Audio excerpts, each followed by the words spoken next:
तो साथियों हमें क्या करना है, प्लान दिखाना स्टार्ट करना है।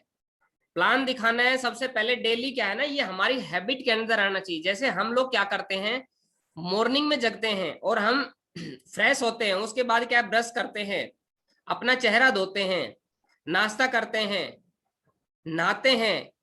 तो ये जैसे हमारी हैबिट है, कुछ हमारी आदत का हिस्सा है, कुछ चीजें जो करना नेसेसरी है, उसी तरीके से ये प्लान देना, फॉलो अप करना हो गया, लिस्ट बनाना, ड्रीम बनाना, ये हमारे लिए ना हमारी हैबिट के अंदर आना चाहिए। ये आप इसके लिए हैबिचुअल हो जाने चाहिए साथियों। और मैं बताना चाहूंगा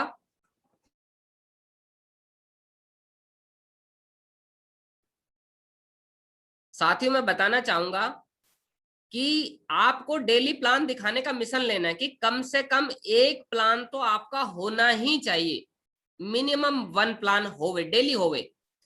चाहे फिर यदि आपको कोई नहीं मिल रहा है ना, तो आप गली में जो आपका टोमी है, आपके घर में कोई टोमी है, डॉगी है, कुत्ता है, तो उसको पकड़ो, एक 5 रुपए का बिस्किट का पैकेट लेके आओ और उसको एक एक बिस्किट डालो और उसके पास बैठो आराम से और उसको प्लान दिखाओ। बोलो देखो समझो, वो बिस्कुट खाएगा और आप समझाओ उसको, कंपनी ये करती है, कंपनी ये करती है, अब ये काम है, ये काम है। तो जब कोई ना मिले तो दिखाओ, आप डॉगी को दिखाओ। तो इससे क्या, कम से कम आपकी ना जुबान चलनी चाहिए, आपके आपका जो है ना शार्पनेस आ जाएगी। तो आपको भी कुछ दिन बाद समझ में आएगा। एक दिन डॉगी को प्लान दोगे, 2 दिन प्लान दोगे, तीसरे दिन प्लान दोगे, 4-5 दिन बाद आपको ऐसा लगेगा कि कैसा इंसान हूं मैं, मेरे को डॉगी मिल रहा है प्लान समझाने के लिए, इंसान नहीं रहेगा इस धरती पे। तो आपको खुद के ऊपर शर्म फील होगी। तो आप क्या करेंगे, आप प्लान करना स्टार्ट कर देंगे, आप अच्छे लोगों को पकड़ना स्टार्ट कर देंगे। तो प्लान दिखाना स्टार्ट करिए साथियों। आज पहला प्लान जब आप करेंगे, तो कोई जरूरी नहीं कि पहला प्लान आपका अच्छा होगा, कोई जरूरी नहीं कि दूसरा प्लान अच्छा होगा, लेकिन इतना जरूर है कि पहला प्लान जब करेंगे तो दूसरा प्लान के अंदर आपकी थोड़ी सी शार्पनेस आ जाएगी। तीसरा जब प्लान करेंगे तो पिछले 2 प्लान से थोड़ा और अच्छा हो जाएगा। और जब 10वां प्लान होगा तो आपके पिछले जो 9 प्लान है उनसे अच्छा प्लान हो जाएगा। और इसी तरीके से जब वो 100वां प्लान आप करेंगे तो पिछले 99 जो प्लान होंगे उनसे आपका अच्छा प्लान हो जाएगा। यानी कि जैसे जैसे आप प्लान करेंगे तो आपके अंदर शार्पनेस आती चली जाएगी। और अपलाइन पे डिपेंड मत रहो प्लान के लिए, बस ज्यादा से ज्यादा आपको अपलाइन से 5 प्लान दिखाने, बस 5 प्लान दिखवाने। लास्ट बता रहा हूं, मैक्सिमम 5 प्लान, उसके बाद तो खुद दिखाना शुरू करना है। अच्छा, यदि हम लोग प्लान नहीं देंगे तो हमारी टीम में प्लानर नहीं तैयार होंगे। और कभी भी डायरेक्ट सेलिंग इंडस्ट्री के अंदर बेचने की चिंता मत करो, आप बेचने वालों की चिंता करो। यानी कि आपकी टीम की चिंता करो, आपकी टीम में कितने लोग हैं जो प्रेजेंटेशन दे सकते हैं। माल तो बेच ही देंगे। जब 100 लोग सेल्स मतलब एक तरीके से सेलिंग करेंगे, प्रेजेंटेशन देंगे, तो क्या लगता है रिजल्ट बढ़ेगा नहीं बढ़ेगा? और जिस दिन 500 लोग यदि प्लान शो करना शुरू कर दिया, प्रेजेंटेशन देने लग गए, तो रिजल्ट और बढ़ जाएगा। और जिस दिन 1000 लोग हो गए तो उतना ज्यादा और रिजल्ट बढ़ जाएगा। यानी कि बेचने की चिंता नहीं करनी, आपको बेचने वालों की चिंता करनी कि मेरी टीम में कितने लोग हैं जो प्रेजेंटेशन दे रहे हैं। अब जिन जिन का रिजल्ट आ रहा है, जिन जिन के चेक बढ़ रहे हैं, वो आप देख लीजिए कि उनकी टीम के अंदर ना ज्यादा से ज्यादा प्लानर है। तो अपने को ज्यादा से ज्यादा प्लानर बनाने, इससे क्या होगा कि आपकी काबिलियत बढ़ेगी, आपका कॉन्फिडेंस बढ़ेगा। देखो कभी भी याद रखना, जब आप प्लान देते हैं या फॉलो अप करके आते हैं फील्ड में, जब आप मेहनत करते हैं, तो उस दिन आपका ना कॉन्फिडेंस लेवल बहुत हाई मिलेगा। मतलब आपको ऐसा लगेगा, चाहे रिजल्ट ना आए, चाहे कोई व्यक्ति आपके साथ नहीं जुड़ा हो, लेकिन आपका आत्मविश्वास है ना एकदम जनून, मतलब 7वें आसमान पे होगा, बोले तो टॉप ऑफ वर्ल्ड होगा। एकदम काबिलियत आपकी बढ़ जाएगी। दूसरा क्या, मार्केट में जब काम करेंगे, प्लान देंगे, तो अलग अलग लोगों का अनुभव जानने का मौका मिलेगा। अलग अलग तरह के लोग मिलेंगे, अलग अलग कैलिबर्स के लोग मिलेंगे, अलग अलग गुणों के लोग मिलेंगे। तो उससे आपके अंदर और कॉन्फिडेंस आएगा और अनुभव आएगा। और अनुभव सबसे बड़ा जो हमारे जीवन के अंदर सबसे बड़ी कीमत अगर यदि किसी की है तो वो है साथियों अनुभव की। पैसे से भी ज्यादा कीमती चीज होती है एक्सपीरियंस। क्योंकि एक्सपीरियंस ही तो बार बार लेके हमें पैसा, पैसा तो ऑटोमेटिक बाय प्रोडक्ट हिस्सा अनुभव का, काबिलियत का बाय प्रोडक्ट हिस्सा है ये चीजें। तो सबसे बड़ी बात ये कि जितने ज्यादा प्लान उतनी ज्यादा कमाई। तो ज्यादा से ज्यादा प्लान करना शुरू करो आप। आज के बाद मुझे पूरा भरोसा है कि सभी लोग आप प्लान देना स्टार्ट कर देंगे, अपलाइन पे डिपेंड नहीं रहेंगे, अपलाइन का इंतजार नहीं करेंगे कभी भी। और देखो, प्लान देने के लिए ना कोई जरूरी नहीं कि आप हर सब चीज आपके पास होवे। आप पन्ने पे भी प्लान दिखा सकते हैं। यदि टूल किट नहीं है अभी आपके पास तो पन्ने पे प्लान दिखा सकते हैं, मोबाइल के अंदर पीडीएफ उससे प्लान दिखा सकते हैं आप, किसी चीज से प्लान दिखा सकते हैं आप।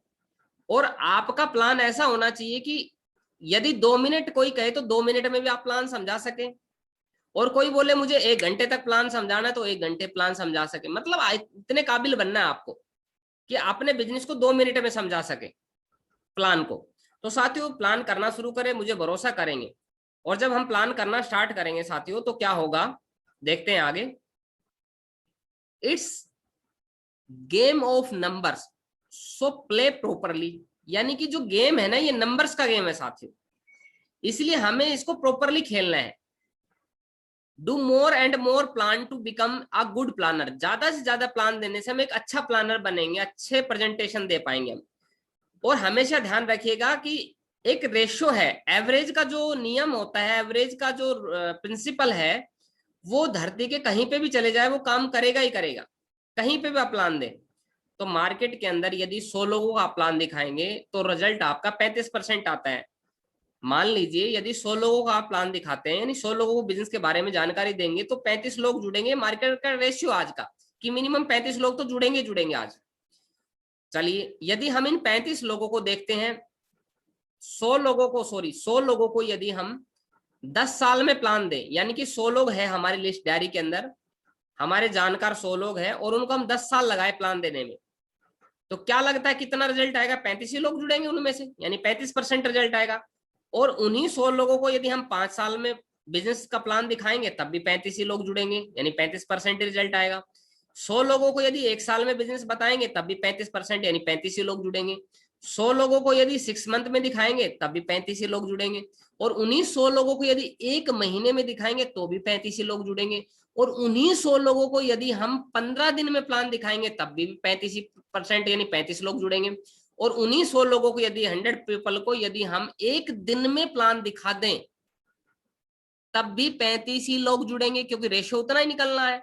और यदि उन्हीं 100 लोगों को हम जूम मीटिंग में या कहीं वेन्यू में इकट्ठा करके, कहीं मीटिंग रूम में बुला के उन 100 लोगों को यदि 1 घंटे में हम समझा दे, बिजनेस की जानकारी दे दे, तब भी उनमें से 35 लोग जुड़ जाएंगे हमारे साथ में। यानी कि जितना दूध हम मक्खन करेंगे दूध से तो उतना ही तो क्रीम निकलना है, जितने तिल कुटेंगे हमेशा तेल ना उतना ही निकलता है। यदि मान लीजिए 1 kg तिल है और उससे तेल निकलता है 100 ग्राम, तो यदि आप उनको धीरे धीरे आप उनको कूटो, धीरे धीरे तेल निकालो तब भी 100 ग्राम ही निकलेगा, फास्ट निकालोगे तब भी उतना ही निकलेगा। यदि तेल बढ़ाना है तो हमें क्या करना पड़ेगा? तिल बढ़ाने पड़ेंगे। सेम इसी तरीके से साथियों यदि हमें रिजल्ट ज्यादा बढ़ाना है तो हमें प्लान ज्यादा बढ़ाने पड़ेंगे। तो जितना ज्यादा रिजल्ट, जितने ज्यादा प्लान उतना ज्यादा रिजल्ट, तो ज्यादा से ज्यादा प्लान करिए। अब क्या लगता है, आप क्या मानते हैं कि जो आपकी 100 लोगों की लिस्ट है उनको कितना दिन में हमें बिजनेस का प्रेजेंटेशन देना चाहिए? 1 साल लगाना चाहिए क्या, या 1 महीने में दे देना चाहिए, 1 घंटे में? तो जितना जल्दी हो ना उतना जल्दी आप उनको समझाइए। तो ये रिजल्ट है, इस पे आप इंतजार मत करिए। दूसरा, अब अगला चैप्टर आता है हमारा फॉलो अप। फॉलो अप क्या होता है? जिन लोगों को हमने प्लान दिखाया है उनके मन में उठने वाले सभी सवालों का जवाब देना ही फॉलो अप कहलाता है। यानी कि जिन लोगों को हमने बिजनेस का प्रेजेंटेशन दे दिया है, चाहे वो वेन्यू के अंदर आए हो या फिर हमने 1-to-1 समझाया हो या हमारे सीनियर के माध्यम से हमने प्लान दिखाया हो, और उन लोगों को उनके मन में सवाल उठेंगे, ये स्वाभाविक है, नेचुरल है। आपने भी बिजनेस देखा था तो आपके मन में भी सवाल उठेंगे। और हमेशा ध्यान रखिए यदि किसी कोई ऐसा व्यक्ति आपको मिलता है कि जिसको आप बिजनेस दिखाते हैं और सवाल पूछता ही नहीं वो आपसे, और वो बोलता है कि अच्छा अच्छा क्या क्या है आपकी कंपनी में, अच्छा ये भी आपकी कंपनी में, अच्छा आप तो पेस्ट भी बेचते हो, आपके वहां तो मोरिंगा भी, अच्छा मोरिंगा 500 प्रकार की बीमारी को खत्म करता है, अच्छा नोनी फल भी है, अच्छा डॉक्टर एपीजे अब्दुल कलाम साहब ने नोनी को धरती का संजीवनी बूटी बताया है, अरे वाह ये तो बहुत गजब के प्रोडक्ट है, बहुत अच्छा प्रोडक्ट, अच्छा कितने रुपए लगेंगे जुड़ने के लिए, अच्छा इतने रुपए लगेंगे, अच्छा ये काम करना पड़ेगा। यदि मतलब कोई भी सवाल नहीं उठा रहा आपके प्लान पे तो इसका मतलब समझ लीजिएगा कि वो व्यक्ति कभी नहीं जुड़ेगा, क्योंकि जुड़ने वाला ही सवाल उठाएगा, जुड़ने वाला ही हमेशा सवाल करता है, ना जुड़ने वाला कभी भी सवाल करता ही नहीं है। यानी कि खरीदने वाला ही हमेशा क्वेश्चन करता है। आप कभी भी मार्केट में खरीदने के लिए गए तो बताइए, सवाल करते हैं नहीं करते खरीदने से पहले? और हम ना फालतू के सवाल करते हैं कई लोग तो। जैसे मान लीजिए आपको केला खरीदना है, तो हम कैसे सवाल करते हैं, भाई साहब कितने रुपए दर्जन केला दिया है? तो बोलेगा कि भाई साहब 50 रुपए दर्जन दिया गया। 50 रुपए दर्जन? भाई साहब अभी तो पीछे छोड़ के आए हूँ, इससे अच्छे केले थे, 40 रुपए दर्जन छोड़ के आए हूँ, क्या बात कर दिया आप 50 दे रहे हो? तो मतलब वो क्या सवाल पूछेगा? फिर वो अगर अच्छा बंदा होगा, जो फ्रूट वेंडर अगर अच्छा हुआ, जवाब देने वाला अच्छा सेल्समैन हुआ, तो क्या बोलेगा, भाई साहब फिर जाके आप वहीं से ले लो आप, इससे मैं मान ही नहीं सकता इससे अच्छे केले होंगे।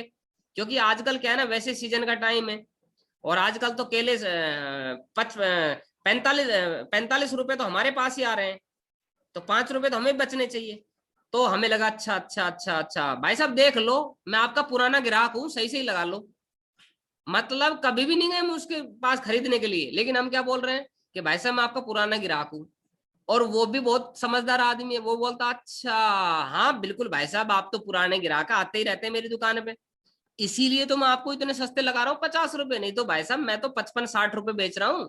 आपके मैं तो शक्ल देख ली थी पहले आते समय ही, कि ये भाई साहब तो यहीं से खरीदता है हमेशा। मतलब वो हमें, हम सोच रहे हैं हम उसे बना रहे हैं और वो हमें बना रहा है। सही है, तो क्या होता है, खरीदने वाला सवाल पूछता ही पूछता है। फिर बोलेंगे अच्छा फिर भी देख लो, कुछ सही लगा लो, फिर भी क्या क्या रेट सेट हो सकता है, फिर भी कुछ कम हो। बोलो भाई साहब देखो कोई गुंजाइश नहीं है, देख लो भाई साहब, फिर मैं आगे से ही ले लूँ, कोई बात नहीं भाई साहब, आप आगे से खरीद लो, जहां आपको अच्छा मिले वहां से खरीद लो। फिर हम धीरे धीरे चलेंगे और देखेंगे कि बुलाता है नहीं बुलाता, है ना। फिर वो बुलाएगा हमें, या तो मतलब नहीं भी बुलाएगा तो भी हम बुलाएंगे, अच्छा भाई साहब थोड़ी देर में, अच्छा ये बताओ, चलो छोड़ो यार दे दो अब, खाने ही तो यार केले, तो देखो बच्चे परेशान हो करेंगे, नहीं तो लेके ही जाने हैं तो हम ले लेंगे। तो कहने का मतलब है, खरीदने वाला ग्राहक जो है ना, हमेशा सवाल पूछता है, ना खरीदने वाला कभी भी सवाल पूछता नहीं है। जो सवाल नहीं पूछता वो कभी भी नहीं खरीदेगा, ये ध्यान रखना। तो इसको बोलते हैं फॉलो अप करना, यानी कि मन में उठने वाले सवालों का जवाब देना, उसको बोला जाता है फॉलो अप। तो कितने घंटे में करना चाहिए? यदि वेन्यू के अंदर आया है कोई व्यक्ति, वेन्यू के अंदर कोई गेस्ट आया है हमारा, और या हमने 1 to 1 समझाया उसको, तो 24 से 48 घंटे के अंदर अंदर हमें उससे दोबारा मिलना है और उसका फॉलो अप करना है। कई लोग क्या करते हैं, प्लान दिखा दिखा के छोड़ देते हैं, प्लान दिखाया छोड़ दिया, प्लान दिखा, दोबारा उससे बात ही नहीं करते हैं। और कई लोग तो ऐसे हैं कि एक बार मना कर दिया किसी दोस्त ने, तो बोलते कि इस दोस्त ने तो जिंदगी में कभी भी दोबारा इसको फोन ही नहीं करूंगा, ये तो मेरा खास रिश्तेदार था, खास दोस्त था, इसने मना कैसे कर दिया मेरे को, इसकी हिम्मत कैसे हो गई मेरे को मना करने का, इससे तो मैं नंबर डिलीट मार देता हूँ, इससे कभी बात नहीं करूंगा। तो ऐसी गलती नहीं करनी भूल के भी, क्योंकि हम सेल्स के बिजनेस में हैं, हमें फॉलो करते रहना है। सही है, मैं फॉलोअप के ऊपर एक कहानी सुनाता हूँ आपको, कैसे फॉलोअप कर रहा है। कि एक इंश्योरेंस एजेंट था, और वो इंश्योरेंस बेचने के लिए एक अपने जानकार व्यक्ति के पास जाता है, दुकानदार होता है शॉपकीपर, उसके पास जाता है कि भाई साहब एक इंश्योरेंस की पॉलिसी खरीद लो ना मुझसे। बोलता है मुझे इंश्योरेंस नहीं करवाना, मुझे इंश्योरेंस की जरूरत नहीं है। फिर दूसरे दिन जाता है, भाई साहब वो इंश्योरेंस खरीद लो ना। बोले यार आपको बताया था कल, मैंने बोला था इंश्योरेंस नहीं खरीदना, फिर पीछे पड़ रहे हो, मैं नहीं खरीदूंगा, जाओ भाग जाओ यहाँ से। फिर थोड़े दिन बाद, फिर 2 4 10 दिन बाद फिर पहुंच जाता है, वो भाई साहब इंश्योरेंस की पॉलिसी करवा लो ना एक। बोला यार आप तो बड़े पागल हो, बड़े बदतमीज हो, आपको बार बार समझाए समझ में नहीं आता क्या, फिर वापस इंश्योरेंस इंश्योरेंस कर लो, इंश्योरेंस कर लो, चलो भाग जाओ यहाँ से, नहीं करवाऊंगा मैं। और 2 4 उल्टी सीधी गालियां बक देता है उसको, फिर चला जाता है बेचारा। फिर 10 15 दिन बाद फिर वापस लौट के आता है, भाई साहब बोले इंश्योरेंस ले लो ना, एक पॉलिसी करवा लो। बोला यार तू तो हद कर दी, बेशर्मी की कोई हद होती है, बड़ा बेशरम आदमी है। और मतलब वो क्या करता है, उसको धक्का मार देता है और बोलता है कि भाग जाए यहाँ से, नहीं तो पिटाई कर दूंगा। और वो जैसे धक्का मारता है तो वो गिर जाता है सेल्समैन। तो एजेंट क्या होता है, गिरने के बाद क्या है, फिर उठता है, और उठने के बाद बोलता है, ध्यान से समझना, उठने के बाद बोलता है, कपड़े झड़काता है, और कपड़े धूल मिट्टी साफ करने के बाद बोलता है भाई साहब देखो मजाक तो बहुत हो गया, अब एक पॉलिसी करवाई लो। तो बात समझ रहे हो? तो वो क्या कर रहा है, बार बार फॉलो अप कर रहा है। तो अपना अपने को इतना हार्ड फॉलो अप थोड़ी करना है, लेकिन कहीं ना कहीं पीछा नहीं छोड़ना है, अपने को बार बार फॉलो करते रहना, और 24 से 48 घंटे के अंदर अंदर फॉलो करेंगे तो ज्यादा रिजल्ट आने के चांस है।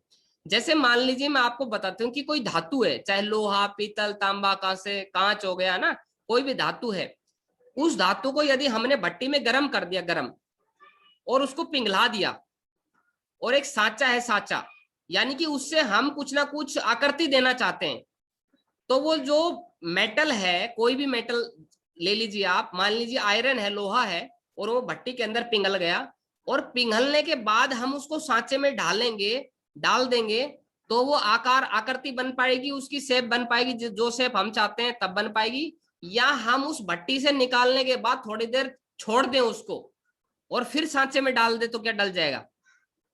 ठंडा हो जाएगा। फिर वो मेटल ठंडा हो जाएगा, उसके बाद क्या होगा? वो तो ऑलरेडी आकार ले चुका होगा। तो सेम इसी तरीके से जब हम किसी भी व्यक्ति को प्रेजेंटेशन देते हैं, बिजनेस के बारे में समझाते हैं, तो पूरी तरीके से वो फेडअप होता है, गर्म होता है वो, और जैसे ही हम उसको किसी भी आकृति में डालेंगे, जो भी बात हम उसको समझाएंगे उसको समझ में आ जाएगी। लेकिन यहाँ ध्यान रखने की वाली वाली बात यह है कि हम लोग क्या करते हैं, 24 से 48 घंटे में वो के बाद जाएंगे तो ठंडा हो जाएगा, फिर रिजल्ट आने के चांस ना, कोई गारंटी नहीं कि रिजल्ट आए या ना आए, जुड़ भी सकता है हमारे साथ और नहीं भी जुड़ सकता है। तो हमेशा याद रखिए 24 से 48 घंटे के अंदर अंदर मिनिमम हमें फॉलो करना ही करना है। अब चलिए आगे समझते हैं फॉलोअप को। तो स्टैटिक्स है about importance of follow up. Follow up के बारे में क्या स्टैटिक्स है साथियों? जब हम पहली, यदि मान लीजिए हमने 100 लोगों को बिजनेस प्लान दिखाया, और 100 लोगों को पहली बार हमने कांटेक्ट किया, यानी जैसे हमने प्लान दिखाया तो तुरंत 2% लोग हमारे साथ तुरंत जुड़ जाएंगे, फर्स्ट टाइम में जुड़ जाएंगे। और सेकंड टाइम हम जब मिलेंगे, जैसे मान लीजिए 2% लोग जुड़ गए, यानी 2 लोग जुड़ गए, तो लगभग 98 लोग और बचे। तो फिर दोबारा जब हम उन सभी लोगों से दोबारा कांटेक्ट करेंगे तो 3% फिर और जुड़ जाएंगे उनमें से। फिर हम तीसरी बार फिर दोबारा उन लोगों से मुलाकात करेंगे, बचे हुए लोगों से, तो 5% रिजल्ट फिर हमारा आ जाएगा। और फोर्थ टाइम फिर हम कांटेक्ट करेंगे बचे हुए लोगों से, तो 10% लोग और जुड़ जाएंगे हमारे साथ में।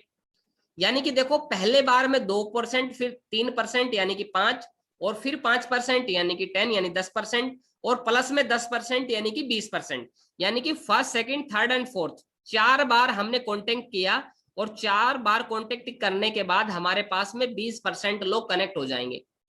बच गए हमारे 80% लोग। तो 80% लोग जो है होते हैं, वो 5 से 12 बार हमें फॉलो करना पड़ेगा, यानी मिलना पड़ेगा, कांटेक्ट करना पड़ेगा, तब हमारे बचे हुए 80% लोग हमारे साथ जुड़ जाएंगे। अब गलती लोग क्या करते हैं कि 4 बार मिलने के बाद 5वीं बार मिलने जाते ही नहीं है। वो गर्म हो रहा है, रिजल्ट आने ही वाला है, देने ही वाला है, लेकिन हम लोग क्या ना, हिम्मत हार जाते हैं। आपने कभी भिखारी आपके पास आया होगा भीख मांगने के लिए, देखा होगा आपने, तो वो क्या करता है, हमारे पास खड़ा हो जाता है, बोलता है, बच्चा हो या कोई भी हो, वो आता है हमारे पास, बोलता है कि भाई साहब दो ना, बड़ा गरीब हूं, बड़ी परेशानी है ना, वो अपना दो भी दुखड़ा है, रोता है, तो बताता है। तो हम क्या करते हैं, सोचते हैं, हमारे मन में विचार आता है कि इसको दे ना दे, फिर हमारे क्या है ना, जेब में हम एक बार बोलते हैं नहीं है पैसे, फिर वो फिर पीछा नहीं छोड़ता, भाई साहब दो ना। हम फिर मन में सोचते हैं यार, बोले भाई साहब नहीं है, जाओ चले जाओ। फिर हमारे मन में चल रहा है खुले पैसे पड़े हैं कि नहीं पड़े हैं, फिर वो पीछा नहीं छोड़ रहा, भाई साहब दे दो ना। फिर हम सोच रहे हैं अच्छा 10 रुपए पड़े हैं, 10 कैसे दे दूं मैं इसको, ये तो ज्यादा हो जाएगा है ना, इनका तो काम है, ऐसे मन में बहुत सारे विचार चलते होंगे। फिर आप जब वो बार बार रहता है, तो लास्ट में क्या है ना, आप पैसा निकालने ही वाले थे, आपने पर्स पे हाथ रखने ही वाले थे, मतलब जेब, आपका हाथ जाने वाला था पर्स की तरफ, लेकिन जैसे ही पर्स की तरफ आप हाथ घुमाने वाले थे, इतनी सेकंड में क्या होता है, वो दूसरी तरफ मुंह मोड़ के और दूसरे बंदे की तरफ चला जाता है।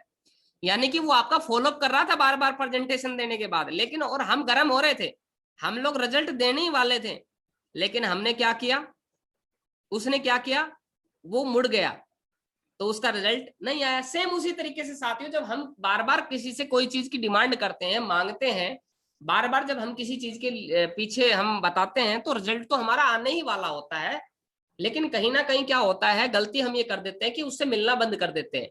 तो मेरी रिक्वेस्ट ये है कि आप ज्यादा से ज्यादा मिले, मतलब छोड़े ना। दूसरा क्या है, हमेशा फॉलोअप के लिए क्या तरीका है साथियों, एडिफाई यूर अपलाइन और डाउनलाइन।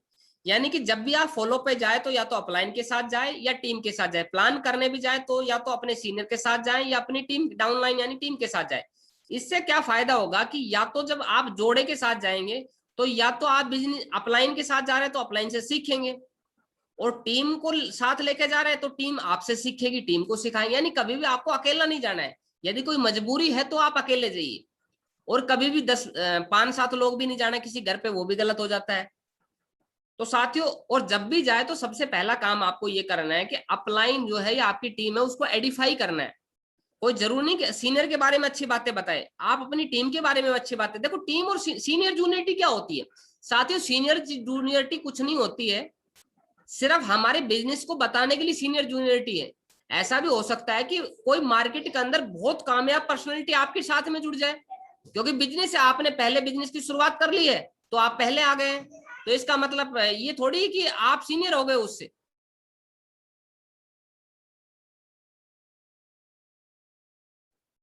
तो साथियों, मैं आपको जो बता रहा था सीनियर के बारे में, कि हमेशा याद रखिएगा कि सीनियर कुछ नहीं होता, सीनियर जूनियर सिर्फ लोगों को समझाने के लिए। तो आप अपनी टीम की भी तारीफ कर सकते हैं, बस फर्क इतना है कि सीनियर आप इसलिए हो गए कि आप ये बिजनेस में आपको ऊपर की आईडी मिल गई, इसलिए सीनियर। इसलिए सीनियर नहीं है साथियों। आपके साथ में आपसे ज्यादा उम्र के भी लोग आएंगे, आपको उनको ऐसा जरूरी नहीं कि वो आपको नमस्कार करे जब भी आप उनसे नमस्कार करो। कई लोग उम्मीद करते हैं कि वो नमस्कार नहीं, आप भी गुड मॉर्निंग कर दो, गुड इवनिंग कर दो, आप भी रेस्पेक्ट कर सकते हो, कोई जरूरी। कुछ लोग क्या है ना, ईगो में घूमते हैं कि मैं सीनियर, मेरे को लोग नमस्कार करें, मेरे को सर बोले, मेरे को रेस्पेक्ट दे। ऐसी गलती बिल्कुल भी नहीं करनी। तो कभी भी ईगो में नहीं आना है। तो हमेशा डाउनलाइन अपलाइन का हमेशा प्रमोशन करना है। प्रमोशन बहुत बड़ी चीज है अपने आप में। किसी भी चीज की तारीफ करने से क्या है, लोग समझ जाते हैं। जब भी प्लान देने जाते हैं तब भी आप थोड़ी सी तारीफ करिए सीनियर की।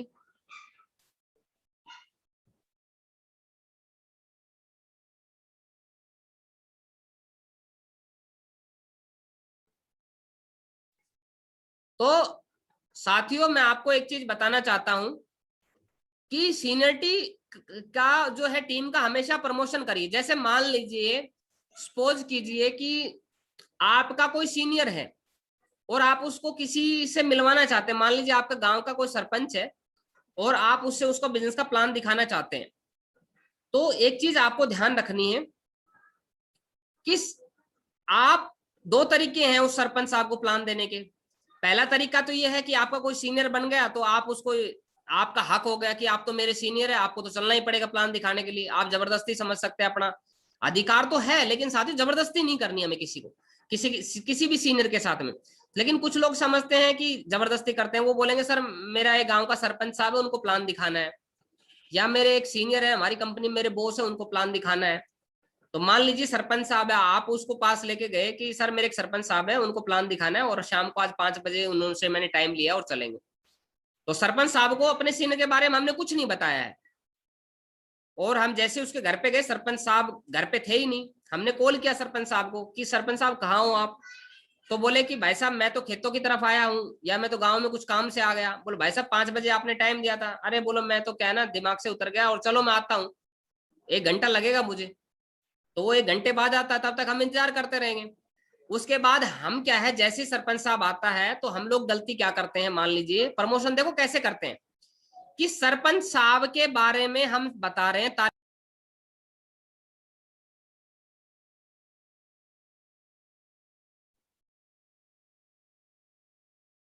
तो साथियों, हम लोग गलती क्या करते हैं, मान लीजिए कि सरपंच साहब को हम लोग बता रहे हैं, क्या बता रहे हैं, मतलब अपलाइन, सॉरी अपलाइन को हम समझा रहे हैं सरपंच साहब के बारे में। कैसे समझाते हैं हम लोग कि देखो सर ये हमारे गांव के सरपंच साहब है, और इस बार इलेक्शन में लगभग 500-600 वोटों से जीत मिली है इनको, बहुत ही जबरदस्त आदमी है। और सर लगभग हमारी ग्राम पंचायत के अंदर मैं बात करके चलूं तो लगभग 2000 वोटे हैं। और आप सरपंच साहब को बिजनेस समझाओ, और इनको आपने समझा दिया तो मैं ये बोल रहा हूँ कि सारे तो पंच आ जाएंगे, सारे मेंबर आ जाएंगे, और अपने को डायमंड यही बना देंगे सर, और करोड़पति व्यक्ति हैं ये। और आप पूछो मत, इनके बारे में जितनी तारीफ करूं उतनी कम है। आप इनको बिजनेस एक बार समझा दो सर, और इनको क्या करना, आप मेरी लेफ्ट साइड में जो जगह खाली है ना, वहां ज्वाइनिंग करवा देना। मेरी तरफ में जो एक आईडी खाली है वहां जोड़ना, ताकि मेरा भी चेक बन जाएगा और मेरा भी काम चल जाएगा। तो आज सरपंच साहब के सामने ही बोल रहे हैं सारी बातें हम। अब सरपंच साहब के बारे में हमने इतनी तारीफ कर दी कि सरपंच को बना दिया प्रधानमंत्री। अब सरपंच साहब बोलेगा, एक बटन खोलेगा अपने कुर्ते का, और पैर के ऊपर पैर रखेगा, और बोलेगा भाई साहब बताओ क्या बेचते हो आप? दिखाओ क्या क्या प्रोडक्ट है आपके। हम बोलेंगे सरपंच साहब कोई प्रोडक्ट नहीं है, आप पहले आप थोड़ा समय दो, हम बताते हैं आपको। बोल नहीं नहीं नहीं नहीं, ये जो ब्लैक बैग है ना आपका, ये मैं सब जानता हूँ इनके अंदर क्या होता है। आप तो भाई साहब कंपनी का नाम बता दो, देखो ज्यादा कुछ बताने की जरूरत नहीं, मेरे पास इतना टाइम भी नहीं है, फटाफट बता दो क्या है। और वैसे मैं बिजी हूँ, बड़ा मुश्किल से काम छोड़ के आया हूँ। और फोन पे कॉलिंग करना शुरू कर देगा, फोन कान पे लगाएगा और बोलेगा हाँ भाई साहब फलाना हो गया, डिमका हो गया, इधर उधर की बातें करके बोलेगा बताओ बताओ क्या क्या है आपका। आप बताना शुरू, भाई साहब सरपंच साहब सुनो तो सही, बोल नहीं नहीं नहीं आप सुनाओ। और जैसे जैसे सुनता रहेगा, सुनेगा है नहीं हमारी बातें, और लास्ट में हम बोलेंगे भाई साहब तो करे बिजनेस शुरू। सरपंच साहब बोलेंगे किस बात का बिजनेस। बोला भाई साहब पिछले 1 घंटे से यही तो बता रहा था कि किस बात का बिजनेस। बोल नहीं नहीं मैं तो अच्छा बिजनेस है क्या, ये क्या करना पड़ता है इसमें। मतलब हमें 1 घंटा हो गया उसको समझाते हुए, लेकिन लास्ट में पूछ रहा अच्छा क्या करना पड़ता है इसमें, क्योंकि उसने हमने हमारी वैल्यू ही नहीं समझी। और उसके बाद हमारा जो प्लान फोल्डर था उसको लेके पलटेगा और बोलेगा अच्छा आपके आप ये भी बेचते हो, आप ये भी बेचते हो, आप ये भी बेचते हो, आप दवाई भी बेचते हो, फलाना भी ढिमका भी है, ये भी है, ये भी है। देखो भाई साहब ऐसा है कि हमारे घर का तो डॉक्टर है, दवाइयों की जरूरत है नहीं। और क्या बताऊं, भगवान की दया से सारी मौज है मेरे पास में, कोई कमी नहीं है। और भाई साहब कभी जरूरत होगी तो बता देंगे आपको। मतलब हमने क्या क्या गलत प्रमोशन कर दिया। होना क्या चाहिए था साथियों, कि हम क्या है ना, जो सीनियर है उसको सरपंच नहीं बनाना चाहते। हम लोग जो सरपंच साहब है उनको हम डायमंड बनाना चाहते हैं, उनको बिजनेस में लाना चाहते हैं। तो हमें क्या करना चाहिए था, हमने सीनियर की थोड़ी सी प्रमोशन करना चाहिए। कैसे करना चाहिए मैं आपको थोड़ा सा बताता हूँ। जैसे मान लीजिए मेरे सीनियर है मान लीजिए, और मेरे को क्या करना चाहिए, सरपंच साहब नमस्कार, बोल नमस्कार सर, देखिए मैंने एक बहुत अच्छा काम शुरू किया है और वो काम मैं आपको भी बताना चाहता हूँ। वो पूछेंगे क्या काम है, बोलो वो तो मैं मिलके बताऊंगा आपको, आप मुझे बताओ कब मिलोगे, शाम को 5 बजे मिलोगे या 7 बजे मिलोगे। तो बोलेगा शाम को 5 बजे आ जाओ। तो बोलो देखो उस काम को बताने के लिए क्या है, मेरे सीनियर है एक, वो बताएंगे और उस काम की पूरी गहराई जानते हैं, पूरी नॉलेज है उनको, और वो आपको पूरी जानकारी देंगे। लेकिन एक्चुअली क्या है, उनका समय थोड़ा बड़ा कीमती रहता है। तो आप मुझे ये बता दीजिए, एश्योर कर दीजिए कि जो 5 बजे आप टाइम बता रहे हैं मुझे पक्का 5 बजे ही मिलेंगे, या फिर कोई और टाइम है 6 बजे 7 बजे, तो वो टाइम दे दीजिए। क्योंकि हो सकता है सर आप बिजी ना हो, लेकिन मेरे जो सीनियर है वो बड़े बिजी हैं और उनका टाइम बड़ा कीमती है, आपका भी समय वैसे तो कीमती है सर। तो मैं नहीं चाहता कि आपका और उनका समय बेकार हो, तो ऐसा टाइम बता दीजिए ताकि आप और हम मुलाकात कर सके सही समय पे। तो मैं उनसे एक बार पूछ लूंगा कि आप पहले समय डिसाइड कर लीजिए कितने बजे मिलोगे। तो उन्होंने बोला कि चलो एक काम करो तो फिर 6 बजे आ जाओ आप। 6 बजे का टाइम दे दिया सरपंच साहब ने। बोला सर ठीक है, मैं एक बार अपने सीनियर से और बात कर लेता हूँ कि 6 बजे उनके पास टाइम है कि नहीं। तो आप 6 बजे या 7 बजे सही रहेगा, 6 बजे के बाद बोल हाँ 6 बजे के बाद 7 बजे आ जाओ, 6 बजे आ जाओ, कोई दिक्कत नहीं। फिर मैंने सीनियर को फोन किया, उनसे टाइम ले लिया कि सर ऐसे ऐसे सरपंच साहब है, उनको हमें 6 बजे चलना है। तो सीनियर ने डन कर दिया, ठीक है कोई बात नहीं 6 बजे चलेंगे। अभी क्या हुआ, सीनियर के बारे में अपने को दोबारा कॉल करना है सरपंच साहब को, सरपंच साहब बहुत बहुत बधाई हो, कॉन्ग्रेचुलेशन हो, जिस सीनियर के बारे में बात कर रहा था उनसे बात हो गई है और बिल्कुल टाइम मिल गया, राइट 6 बजे हम आपके पास मिलते हैं आपके घर पे। और सर वो गजब की नॉलेज आप देखना, आप खुद याद करो कि कितनी गजब की पर्सनैलिटी से आपने मिलाया है। मतलब बहुत कम उम्र के अंदर बहुत अच्छे विचार है, बहुत पवित्र आत्मा है। और जितनी तारीफ करूं मैं उतनी कम है, मैं तो धन्य हो गया उनके मतलब संगत में आके। और आप जब मिलेंगे तो आप भी खुद महसूस करेंगे। बड़ी बड़ी बातें नहीं फेंकनी, उल्टी बातें गलत बातें नहीं बतानी कि वो करोड़पति है, 5-7 BMW उसके पास में, और बहुत लंबे चौड़े आदमी है। मतलब उल्टी बातें नहीं बतानी, अच्छी बातें बतानी कि बहुत ही सभ्य आदमी, अच्छे आदमी, संस्कारी व्यक्ति। जब आपसे मुलाकात करेंगे तो आपको पता चलेगा, और बिजनेस की पूरी गहराई जानते हैं वो। जो भी आपके मन में सवाल हो सर पूछ लेना, उनका टाइम बड़ा कीमती है। तो मेरी रिक्वेस्ट ये कि आप 6 बजे पक्का मिलना। तो फिर अपलाइन को हम लेके जाएंगे। तो जैसे हम अपलाइन को लेके जाएंगे तो वहां पे हमें ये कहना है कि सर जिस शख्स के बारे में बता रहा था मेरे सीनियर के बारे में, वो सरपंच साहब ये है बस, ओ ये है मेरे सीनियर, भाई इतना बोल रहे हैं। सरपंच साहब बोले अरे अरे भाई साहब आ जाओ आ जाओ, बड़ी तारीफ कर रहे थे ये फलाने भाई साहब आपकी। और बताओ क्या लोगे आप, ठंडा लोगे, गर्म लोगे, चाय लोगे, कोल्ड ड्रिंक्स लोगे, बताओ क्या लोगे। बोला नहीं नहीं सरपंच साहब हम तो आपका समय लेंगे, बस थोड़ा समय चाहिए। अरे नहीं नहीं भाई साहब आप बताओ क्या लोगे, ठंडा चल जाएगा। बोला हाँ कोई बात नहीं, जो इच्छा वो ले लीजिए, गर्मी हो रही है वैसे भी, ठंडा चल जाएगा। तो बोला बेटे एक काम कर, वो जो फ्रिज के अंदर बढ़िया है कोल्ड ड्रिंक्स है वो लेके आओ, और इनके लिए क्या है ना बढ़िया नमकीन बिस्कुट भी लेके आओ, है ना। तो इसका मतलब क्या है, वो आपकी बातों को सुनेगा। कोई प्रमोशन का फायदा ही है। तो हमेशा बोला जाता है कि राम से बड़ा राम का नाम।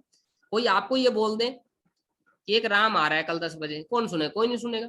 लेकिन ये बोले कि कल सुबह 10 बजे वो श्री राम भगवान आ रहे हैं जिनकी लक्ष्मण जैसे भाई थे, जिनकी सीता जैसी पत्नी थी, और जिसके हनुमान जैसे परम भक्त थे, और जिसने रावण जैसे राक्षस का संहार किया, और वो श्री राम भगवान कल 10 बजे इस शहर में पधार रहे हैं।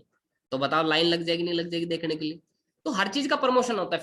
फिल्में देखिए, फिल्मों पे आके सीरियल है उनका प्रमोशन करते हैं बार बार। तो आप इस चीज को समझिए, एडिफिकेशन का बहुत बड़ा महत्व है। फिर उसके बाद फिक्स करिए, टाइम फिक्स करिए फॉलोअप से, एक दिन पहले कम से कम।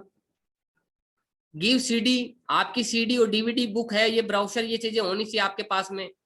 हमेशा अपलाइन टीम के साथ जाइए, जैसे मैंने बताया, हमेशा फॉर्मल ड्रेस पहने, कीप रिलेवेंट, जो भी जरूरत का सामान है वो रखे, और जनरल टॉक से शुरू करें। यानी कि जब भी किसी घर पे जाते हैं तो उसकी फैमिली, उसके बच्चों के बारे में, यानी कि थोड़ा सा रिलेशन बिल्डअप करिए आप। और उसके बाद अप्रिशिएट करिए उसको मीटिंग अटेंड करने के लिए, प्लान के लिए। सर बहुत बहुत बधाई हो, आपने प्लान देखा, बहुत जबरदस्त प्लान है सर, बहुत बहुत बधाई हो, आपने गजब की अपॉर्चुनिटी देखी है। तो इस चीज के बारे में अपने को क्या करना है, थोड़ा सा प्रमोट करना है। उसके बाद क्या करना है, फॉलोअप के लिए इंस्ट्रक्शन क्या है। जब भी फॉलोअप करने जाते हैं तो गलती क्या करते हैं ज्यादातर लोग और क्या नहीं करना है वो देखिए। सामने वाले को खाली करे, ये थोड़ा सा मिस्टेक बाय मिस्टेक लिखा गया है, सामने वाले को खाली करना है। यानी कि उसके दिमाग को खाली करना है, पहले उसको सुनना है, अपने अपने बोलना नहीं। कई लोग क्या ना, जाते ही अपना मतलब भड़ास निकालना शुरू कर देते, भाई साहब हमारी कंपनी में ये, हमारी कंपनी में ये, हमारी कंपनी में ये चीजें, हमारी कंपनी में ये चीजें। बताओ, आप तो बताओ क्यों मना कर रहे हो आप इस काम के लिए, हमारा तो बहुत जबरदस्त काम है। तो ये चीजें डायरेक्ट नहीं बोलनी, पहले उसको सुनना है। मार्केट में लोग किसी को सुन नहीं रहा है, तो खाली करवाना। जैसे मान लीजिए भरी हुई बोतल है, यदि उस बोतल के अंदर और पानी डालेंगे तो क्या होगा, बाहर निकल जाएगा। इस सेम उसी तरीके से लोगों का दिमाग भरा हुआ है विचारों से, तो सबसे पहले उसके विचारों को खाली करवाओ आप। विवाद नहीं करना कभी भी। यदि वो बोले आपकी ये कंपनी ऐसी होती है, बेवकूफ बनाती है, तो हाँ हाँ बिल्कुल सर आप सही कह रहे हैं, बिल्कुल बिल्कुल बिल्कुल बिल्कुल भाई साहब, बिल्कुल बिल्कुल ऐसा ही होता है भाई साहब, हाँ बिल्कुल सर, कंपनियां बेवकूफ बनाती है सर। तो जो भी बोले उसकी सहमति जाहिर करनी है, कुछ भी बोले वो सहमत होना, हाँ सर बिल्कुल बिल्कुल सही कह रहे हैं, बिल्कुल बिल्कुल। तो पहले वो धीरे धीरे जब हम सहमत होते रहेंगे तो वो अपने आप को बोलेगा हाँ मैं सही आदमी हूँ मतलब। फिर बीच में ना बोलना, उस जब वो कोई बोल रहा तो उसकी बात नहीं काटनी कभी भी। उसके घर में कोई ट्रॉफी है, कोई अवार्ड है, तो उसके बारे में डिस्कस करना है, उसके परिवार के बारे में डिस्कस करना है, उसके बच्चों के बारे में जानना है। मुस्कुराते रहना है, सीरियस नहीं होना है, कभी भी दुखी नहीं होना है। जब भी वो बोले कि भाई साहब ये हो गया, फलाना हो गया, डिमका हो गया, बोला भाई साहब ऐसे कैसे बोल रहे हैं मेरी कंपनी, बोले सब फ्रॉड कंपनी, फ्रॉड काम होता है। भाई साहब बोला आपकी हिम्मत कैसे होगी मेरी कंपनी के बारे में ऐसा बोलने का। ऐसा नहीं बोल, दुखी नहीं होना, माथे में तोड़ी नहीं पड़नी चाहिए। कई लोग हैं माथे पे ना, फोरहेड पे क्या होता है, लकीरें आ जाती है, तो ऐसा नहीं करना। दुखी नहीं होना कभी, उत्साह में रहना, हमेशा एक्साइटेडमेंट है। बिल्कुल भाई साहब क्या बात है, गजब सर गजब। और हमेशा ध्यान रखिए, कोई भी सवाल का जवाब देने से पहले ये फॉर्मूला है, ऑलवेज यूज फॉर्मूला F4, यानी feel felt found. Feel felt found, यानी पहले बोलना, कोई भी सवाल करे, बोला आपकी कंपनी फ्रॉड है, बोला आप बिल्कुल सही कह रहे हैं सर, मुस्कुराना है और बोलना आप बिल्कुल सही कह रहे हैं सर, आप बिल्कुल सही कह रहे हैं। और फिर बोलना है मुझे भी बिल्कुल ऐसा ही लगता था सर, जैसे आप बोल रहे हैं, जब मैं जुड़ा नहीं था इस कंपनी में तो मुझे भी सेम टू सेम फील करना है, महसूस करना है, सेम मुझे भी ऐसा ही लगता था। लेकिन जब मैंने इस कंपनी के बारे में जुड़ा और जानकारी ली तो मैंने पाया कि बात ये नहीं, बात तो कुछ और है। तो हमेशा ये फॉर्मूले से आपको जवाब देना है। दूसरा क्या है, अपना 80% समय हमेशा नए प्लान में लगाना है और 20% समय पुराने फॉलोअप करने में लगाना है। कई लोग क्या है ना, 5-10 बंदों को प्लान दिखा के उन्हीं के पीछे पड़ते रहते, रोज उन्हीं के पास जाते रहे, जाना है। लेकिन हमेशा जो आपका समय है दिन में, मान लीजिए आप 10 प्लान करते हैं, 10 लोगों से मुलाकात करते हैं, तो 8 प्लान नए होने चाहिए और 2 लोग क्या है फॉलोअप के होने चाहिए। यानी कि 80% जो आपका टाइम है वो कंज्यूम होना चाहिए नए प्लान में, नए प्लान में, नए प्लान में, और 20% समय देना आपको पुराने फॉलोअप के अंदर। तो हमेशा इस चीज का ध्यान रखिए। फॉलोअप इन वेन्यू, वेन्यू के अंदर कैसे फॉलोअप करना है, जैसे हमारी जो मीटिंगें चलेगी वो वेन्यू के अंदर कैसे होगा। तो वेन्यू के अंदर फॉलोअप करने के लिए वैसे देखो, जो क्लोजिंग होती है वो 3 तरह की होती है, before closing, during closing, after closing. Before closing यानी सक्सेस स्टोरी। जब भी आप किसी को वेन्यू में ले जाते हैं, मीटिंग में ले जाते हैं, तो एक तो तरीका ये है कि जो भी वहां पे बातें बताई जाएगी उन पे भरोसा करे और भरोसा ना भी करे। लेकिन जब हम मीटिंग से पहले लोगों को ये बातें बताते हैं, समझाते हैं कि भाई साहब आज जब हम मीटिंग में जाएंगे तो ऐसी पर्सनैलिटी से मुलाकात करवाऊंगा मैं आपकी, जिसको मतलब आपके जैसे ही डॉक्टर साहब हैं या आपके जैसे इंजीनियर है। लेकिन जब आप उनसे मुलाकात करेंगे ना तो आपको समझ में आएगा कि यार जब मेरे जैसा ये व्यक्ति सफल है, कामयाब है, तो मैं क्यों नहीं हो सकता हूँ। और बहुत अच्छी अर्निंग कर रहे हैं। यानी रास्ते के अंदर एक तो तरीका ये कि फालतू बातें कर सकते हैं आप मीटिंग में ले जाते समय लोगों से, और दूसरा क्या है, अच्छी बातें कर सकते हैं और कॉमन रेपो करवाना है। तो सफलता सफलता की स्टोरी सुनानी है जाते समय, मीटिंग में ले जाते समय, और कॉमन रेपो करवाना है। जैसे मान लीजिए जो हमारा संडे को प्लान होता है, अभी ये जूम के ऊपर हम प्लान करते हैं, अब 8 बजे कल रात को 8 बजे होगा। तो इसमें दो तरीके हैं कि जब आप मीटिंग में बुलाओ तो उससे पहले ये कर सकते हो कि कुछ ना बताओ, और दूसरा ये कर सकते हो कि भाई साहब आपके जैसा आप डॉक्टर हैं, एक मैडम है डॉक्टर साहब, और देखना आप बड़ा गजब का काम कर रहे हैं, एक आर्मी से है आपकी, जैसे आप आर्मी हो ना, वो भी शख्स आर्मी में, और इस काम को बहुत बिंदास तरीके से कर रहे हैं और बहुत मतलब मजा आ रहा है। आप देखेंगे तो आपको पता चलेगा कि मेरे जैसे व्यक्ति है। फिर ड्यूरिंग क्लोजिंग का मतलब है यदि आप उनके साथ बैठे हैं तो मीटिंग का इन्वायरमेंट को बनाए, तालियां बजाएं, है ना, क्लैपिंग करें लाउडली, है ना, यस नो का रेस्पॉन्स दे। तो इससे क्या होगा ना, उसका टेंशन आएगा। अगर वो नींद नांद में होगा, कोई इधर उधर ध्यान रख रहा होगा, तो बीच बीच में कोनी मारते रहने, पास में बैठ जाना, बोल देखो भाई साहब मैं बता रहा था ना, यही है वो डॉक्टर साहब, ये मैं बता रहा था ना जो आर्मी वाला बंदा आप जैसा ही है, वो देखो यही है। मैं बता रहा था ना एक टीचर है हमारे साथ, देखो जैसे आप टीचर हो तो देखो ये फलाना कोनी मार रहे हो उसको, देखो यही टीचर है वो जिसके बारे में मैं बता रहा था। लास्ट में उससे मिल तो उसको भरोसा बढ़ जाएगा। फिर आफ्टर क्लोजिंग है round the circle. Round the circle के अंदर जैसे ये राउंड आपकी पिक्चर लग रही है, इस तरीके से बैठना और एक एक लोगों से ना पूछना है, नॉकआउट पंच करने हैं। सर कैसा लगा प्लान, अच्छा लगा, अच्छा तुरंत तुरंत चलो सर करते हैं शुरुआत। तो सर करो शुरुआत, बताओ आज से करो कल से कमाना चालू करोगे, तो तुरंत नॉकआउट पंच करना है अपने को। तो सर्किल बनाइए, नॉकआउट पंच करिए जो मैंने बताया था आपको, focus on sign up only, form भरवाने पे काम करिए, और डोंट स्टार्ट ऑब्जेक्शन, और ऑब्जेक्शन हैंडल मत करिए कभी भी वेन्यू पे। कई लोग क्या करते हैं मीटिंग के दौरान ना 10 लोग बैठे, 2-3 लोग हमारी तरफ देख रहे हैं और हम लोग ना वहीं पे ऑब्जेक्शन करना शुरू करते हैं। वो बोलता है कंपनी क्या काम करती है, हम बोलते हैं भाई साहब ये कंपनी ये काम करती है, वहीं ऑब्जेक्शन हैंडल करते हैं, वहां नहीं करने, घर पे करने, मिलके करने। तो ऑब्जेक्शन वहीं पे हैंडल नहीं करने। दूसरा क्या है, handling and round the circle के अंदर in first person does not sign up. अगर कोई पहला व्यक्ति नहीं भरता है तो दूसरे व्यक्ति के पास अपने को जाना है। अब ये कुछ सवाल है, अब जैसे मेरे पास पैसे नहीं है, कुछ लोग बोलते हैं मेरे पास पैसे नहीं है, आता है सवाल, तो पहला आपको मुस्कुराना है। आप फोन पे पूछते होंगे ना, फॉलो करते होंगे, तो क्या बोलना है, कोई बोलता है कि मेरे पास पैसे नहीं है, तो क्या बोलना है सबसे पहले, आप बिल्कुल सही कह रहे हैं भाई साहब, आप बिल्कुल सही कह रहे हैं, एकदम सही कह रहे हैं। और फिर बोलना है कि आप बिल्कुल सही कह रहे हैं, जब मैं जुड़ा था तो मेरे सामने भी यही सवाल था कि मेरे पास भी पैसे नहीं थे।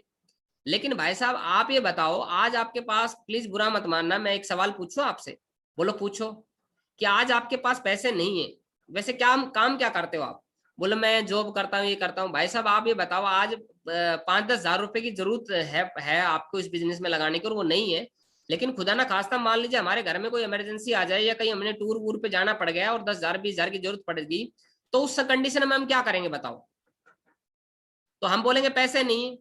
तो क्या ये 10,000 की जरूरत कभी फिर दोबारा पड़ सकती है, नहीं पड़ सकती, कहाँ कहाँ पड़ सकती है, शादी में, पार्टी में, बर्थडे में, घूमने में, फिरने में, इमरजेंसी में।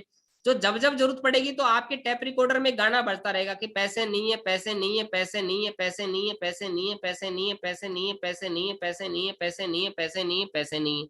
और दूसरा तरीका ये है कि एक बार जुगाड़ कर लो, क्योंकि बार बार जुगाड़ करने से अच्छा है कि एक बार जुगाड़ कर लो और बिजनेस शुरू कर लो, और 1 साल 3 महीने 6 महीने काम कर लो हमारे साथ, और जब जब जरूरत पड़े पैसे की तो फिर बोलो पैसे हैं, पैसे हैं, पैसे हैं, पैसे हैं, पैसे हैं, पैसे हैं, पैसे हैं, पैसे हैं, पैसे हैं, पैसे। तो ज्यादा ऑप्शन क्या है बताओ। तो दोस्त शुरू करते हैं बिजनेस को तो पैसे नहीं है, ये कोई बहुत बड़ा क्वेश्चन नहीं है, आप शुरुआत कर सकते हैं इस बिजनेस की, बहुत छोटा सा अमाउंट है, बहुत बड़ी बात नहीं है। तो ये सवाल क्लियर कर सकते हैं। कोई बोलता है मेरे पास समय नहीं है, तो बोलना है बिल्कुल भाई साहब आपके पास समय क्यों नहीं है आज, बोले यार मैं यहाँ बिजी रहता हूँ। तो भाई साहब क्या लगता है, एक बुरा मत मानना, लेकिन एक बात मैं पूछना चाहता हूँ कि आपके पास पैसे तो बहुत होंगे, बोला हाँ पैसे की तो कोई कमी नहीं है, तो बोलो भाई साहब दे दो मुझे 2-4 लाख रुपए, मुझे जरूरत है, मैं लौटा दूंगा आपको। तब समझ में आएगा कि 10,000 रुपए भी नहीं है उसके पास में। तो भाई साहब आज आपके पास पैसे भी नहीं है और आज आपके पास समय भी नहीं, फिर क्या काम कर रहे हो, बुरा मत मानना। मेरे को भी सेम ऐसे ही लगता था कि मेरे पास समय नहीं, लेकिन जब मैं इस बिजनेस में आया और गहराई में गया तब मैंने पाया कि एक्चुअली आदमी को क्या है ना, बिजी रहने का शौक नहीं होता है, पैसे कमाने का शौक रहता है। लेकिन बिजी वो इसलिए रहता है क्योंकि उसको पैसे कमाने हैं। लेकिन यदि जिस काम से हम बिजी रह के पैसे नहीं कमा रहे हैं तो हमें रास्ता बदलने की जरूरत है, क्योंकि इतने दिन में ना तो हमारे पास समय है और ना पैसा है। तो आप तरीके से जवाब दे सकते हो। और दोस्त कभी ना कभी आप जीवन में समय चाहते हैं, नहीं चाहते हैं, बिल्कुल समय चाहते हैं, बच्चों के लिए समय चाहते होंगे, बीवी के लिए समय चाहते होंगे, परिवार के, तो कब कब समय चाहेंगे।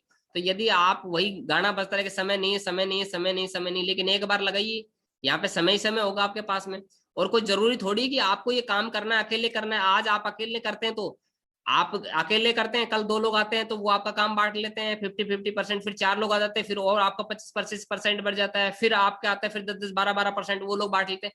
यानी जैसे जैसे टीम आपकी बढ़ती है वैसे वैसे आपका जो काम है, जो बिजनेस का जो काम है, वो टीम में डिवाइड हो जाता है।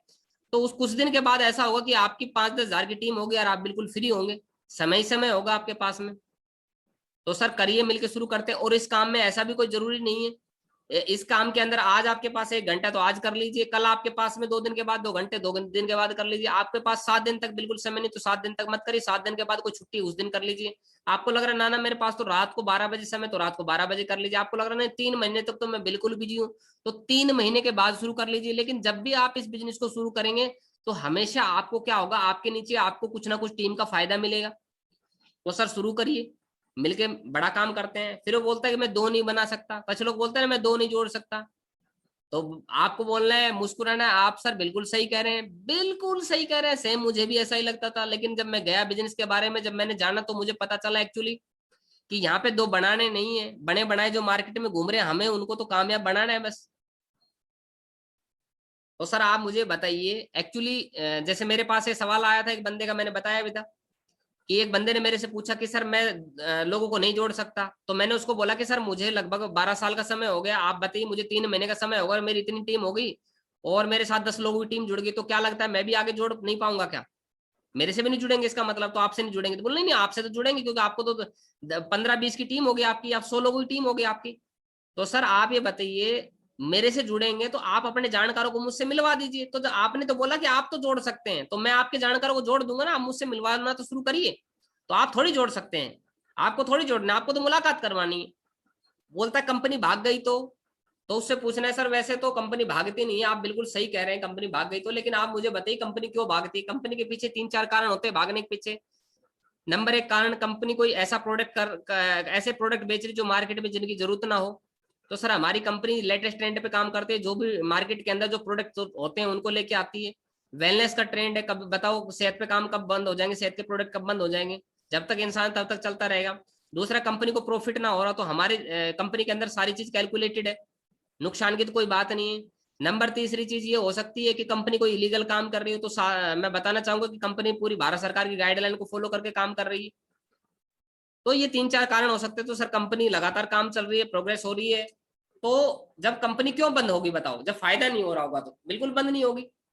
कंपनी पैसे कहाँ से देती तो आप उसको समझा दो, कंपनी कहाँ कहाँ से पैसे देती है, डिवाइड बता दो।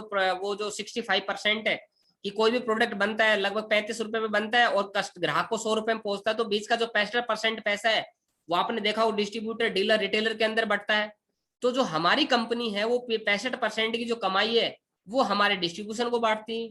यह चैन सिस्टम है। तो आप बता दो चैन की पावर के सर, जो जो चैन के अंदर जुड़े हैं, जिसकी जितनी बड़ी चैन है वो उतने बड़े चैन से हैं, और जिसकी जितनी छोटी चैन है वो उतना बड़ा बेचैन है। तो आप बताओ कि एक्चुअली चैन सिस्टम नहीं है, ये एक टीम वर्क का काम है। और देखो सर आप एक बात बताओ, आप आपके दादाजी थे? बोला हाँ। उनके दादाजी भी होंगे? बोला हाँ। बोलो उनके पिताजी हुए? बोला हाँ। बोला आपके पिताजी हुए? बोला हाँ। बोला आपके पिताजी के आप हुए? बोला हाँ। बोला आपके आगे भी होंगे नहीं होंगे? बोला हाँ। बोले जब ये चैन चलती आ रही तो बताओ आप और हमारी चैन क्यों नहीं चलेगी?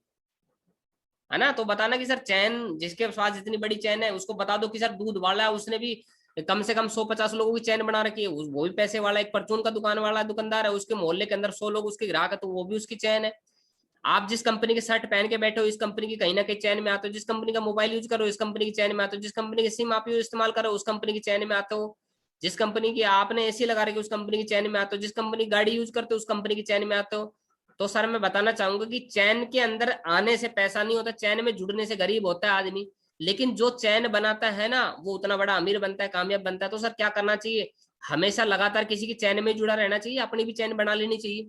क्या लगता है? आप तो उसी से पूछो सवाल ये मेरी हैसियत का काम नहीं है। बिल्कुल सही कह रहे हैं सर, आपकी हैसियत का काम नहीं है। तो आप एक बताइए, जब अमिताभ बच्चन शाहरुख खान सलमान खान 1 रुपए का नवरत्न पाउच बेच सकते हैं, तो बताइए क्या हमारी हैसियत उनसे भी बड़ी है? तो पहले तो ये बोल रहे हैं आप बिल्कुल सही कह रहे हैं, मुझे भी ऐसे लगता था, है ना? ऐसी बहुत सारी कंपनी है, फिर अपनी कंपनी में उनकी कंपनी में कंपेरिजन करके बताओ कि हमारे सर यहाँ पे कंपनी में फंड नहीं है, बहुत सारे फंड नहीं बांट रखे, बहुत सारी कंपनी में अलग अलग तरह के फंड है, 20 तरह के फंड है। हमारा जो पैसा हमारा पूरा नहीं बढ़ता है। सारे के सारे प्रोडक्ट जैनी ने लगातार है, कंपनी पूरा पैसे डिस्ट्रीब्यूट कर रही है।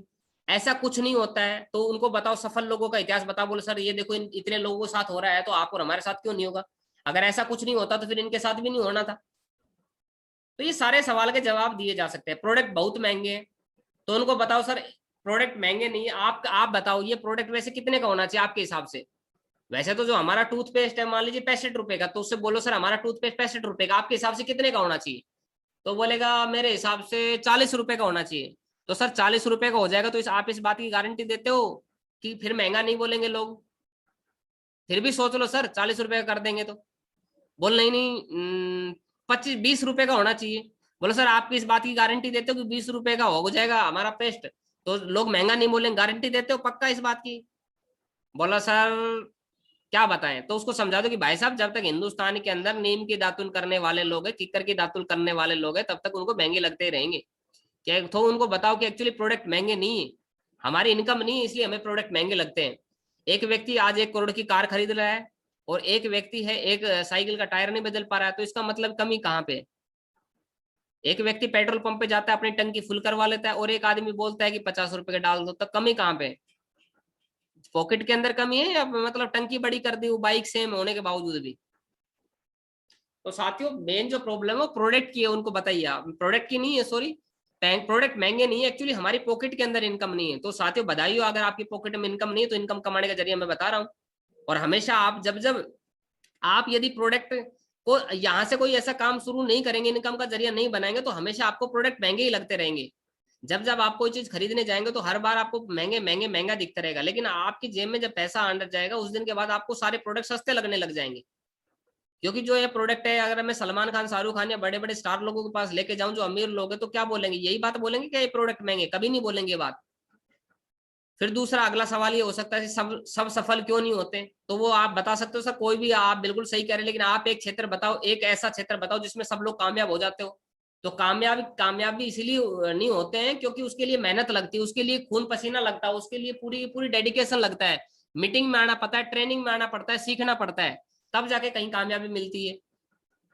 तो आप ये जवाब दे सकते, मेरे रिश्तेदार ने भी किया था, तो उसको बताओ सर आपके रिश्तेदार ने आकर हमारी कंपनी में काम किया था क्या?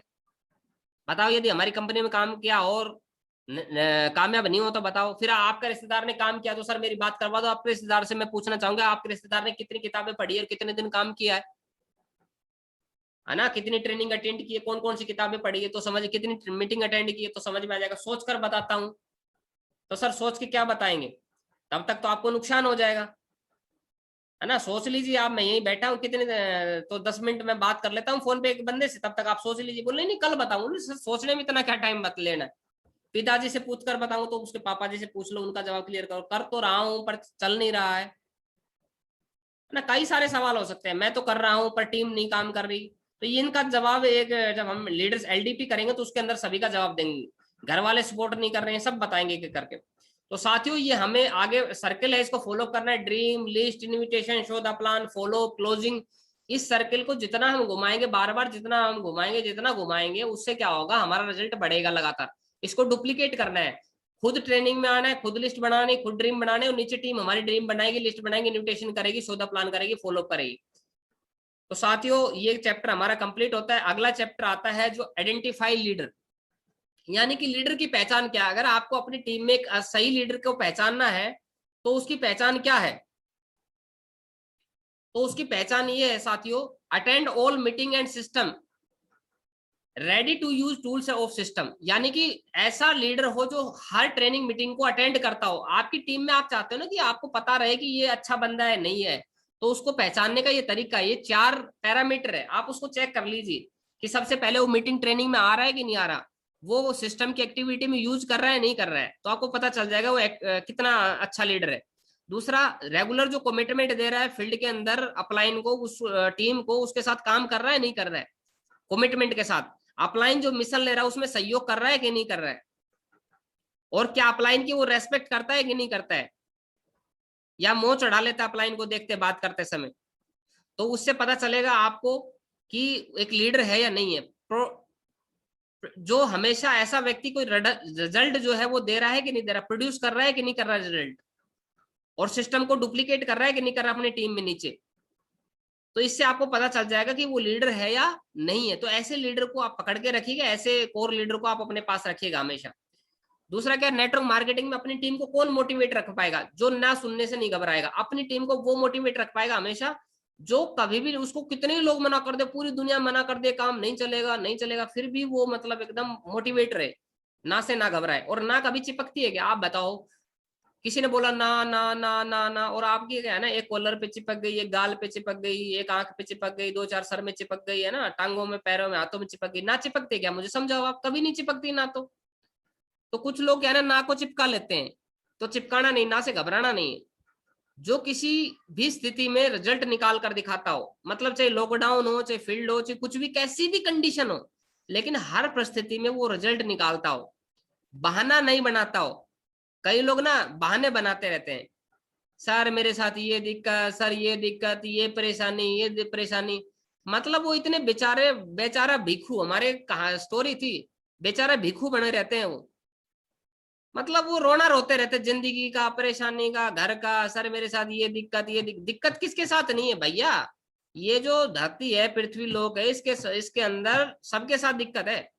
सबके साथ दिक्कत मतलब चैलेंज है। हर व्यक्ति के साथ ने कुछ, किसी के साथ में फैमिली को लेकर चैलेंज है, किसी के सामने बच्चों को पढ़ाई को लेकर चैलेंज है, किसी के सामने कुछ चैलेंज है, किसी के सामने कोई दिक्कत है। सारी परिस्थिति आपके पक्ष में थोड़ी है। तो कौन काम कर पाएगा जो ना से नहीं घबराएगा, जो बहाने नहीं बनाएगा और रिजल्ट निकाल के दिखाएगा, जो टीम की सफलता के लिए हमेशा तत्पर रहेगा। टीम को हमेशा वो मोटिवेट कर पाएगा जो टीम बोले कि सर मेरा प्लान करना है, बोलो बिल्कुल कोई बात नहीं, प्लान कर दूंगा, ज्यादा ना काना फूसी नहीं सुनेगा। और टीम बोले कि सर वहां फॉलोअप करना है, बोलो चलो फॉलोअप करना है। सर टीम बोले टाइम देना है, तुरंत टाइम देता हो उनको।